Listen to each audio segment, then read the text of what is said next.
అర్జునుడికి కోపం వచ్చి అడుగుతాడు, ఇదెక్కడి న్యాయం కృష్ణ?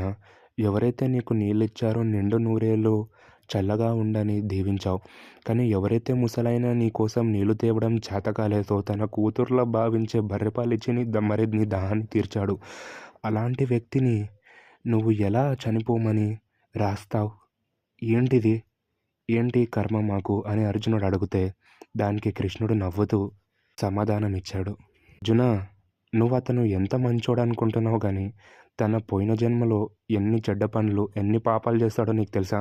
నాకు ముందు నీళ్ళు ఇచ్చినోడు ఎంత చెడ్డోడు అనుకుంటున్నావు కానీ పోయిన జన్మలో ఎన్ని పుణ్యాలు ఎన్ని మంచి పనులు చేస్తాడో నీకు తెలుసా?